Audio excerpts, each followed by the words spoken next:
President Trump's recent meeting with Russian President Vladimir Putin did not go over well with many members of Congress. We caught up with Congressman Joe Kennedy to get his take on Trump's remarks and how the rest of his trip through Europe went.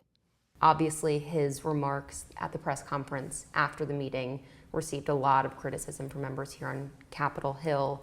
And on Twitter, you said that you would like to see his translator subpoenaed to testify in front of Congress. So what are you afraid the president is hiding? I'm afraid we have no idea what was said in that meeting. I think you have seen strong condemnation from across the political spectrum, Democrats, Republicans, that acknowledge that this is not the way that a president is supposed to act, that the president of the United States, when they, whoever he or she may be, their number one job is to protect and defend the Constitution of the United States and the American public. What we saw yesterday was President Trump crediting the word of a United States adversary over the unanimous assessment of intelligence community, over the words of almost every single elected official in Congress, again, Democrat or Republican. And that's just what we saw publicly. We don't know what transpired in a nearly 2-hour-long meeting that President held privately with Vladimir Putin. And so I think the American public, our leaders in Congress, the world deserves to know what transpired in those meetings, or in that meeting. And I don't think we're going to get a straight answer out of President Trump. And the only other person that we can talk to is that is essentially an agent of the United States, is that translator. And so I would like to think that Congress would be able to, would be willing to say, hey, come on in, and at the very least, share that information with somebody so that we have some idea as to what, if any, President Trump, what, if any, promises he made or what was said. So if a subpoena doesn't work out, is there anything else that Congress can do about the situation? I think, look, there's a likelihood that some of this will come out at some point, but understand that the reality of this is that if the Russians were taping that conversation, if there were any promises that were made, they're going to have the leverage over how to use that information, when to use it, how to leak it, any opportunities to perhaps misrepresent that information to the detriment of President Trump and the United States of America. They will do, and that's why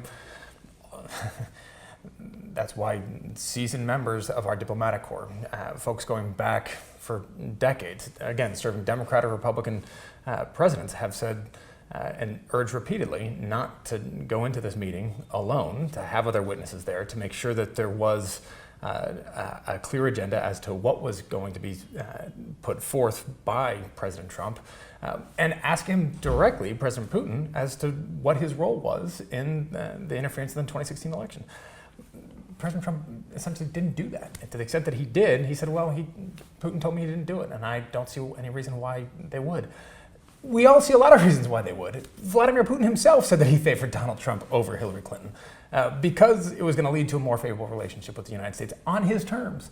The fact that President Trump can't see this, the fact that he won't acknowledge it, just leads to more and more questions being asked. And that's not a partisan critique. That's coming from across Republicans in Congress. And it's deeply troubling to those of us that serve in these institutions, and I think for every American it should be, to understand that the President of the United States just went overseas and didn't defend our country.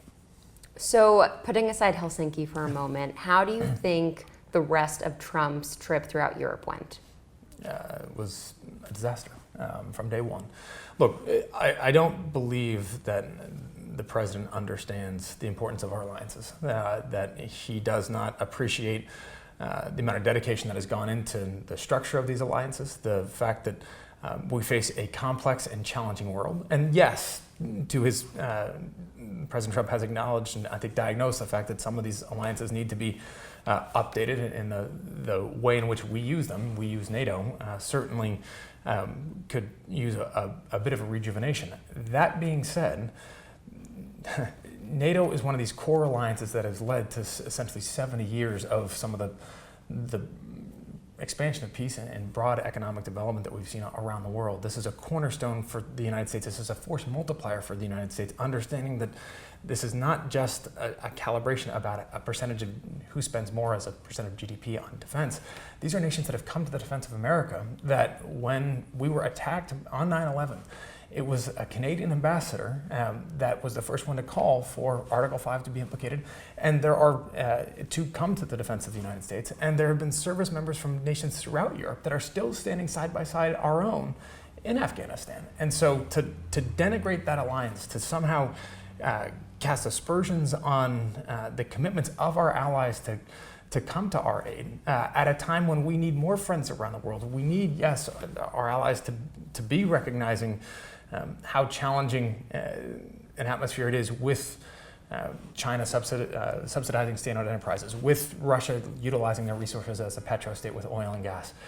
You don't do that by fracturing one of the core alliances we have around the world. You do that by strengthening it. And I think what he did in Brussels certainly did not help the strength of NATO. How he treated Prime Minister May, how he treated the Queen of England, how he treated the special relationship that the United States has with Britain, certainly didn't help solidify any of our ties there. And if you have any doubt about that, look at the tens of thousands of people that poured out in protest of an American president. Look at the editorials that led the newspapers. Look at how he referred to the Prime Minister in an article with, or in an interview with a British newspaper, and then while he was on tape, tried to say that he didn't say it. These are not the actions of a responsible head of state. These are not the actions and activities and words that should be spoken by, as we say, the leader of the free world. I think it was a very damaging week for the United States.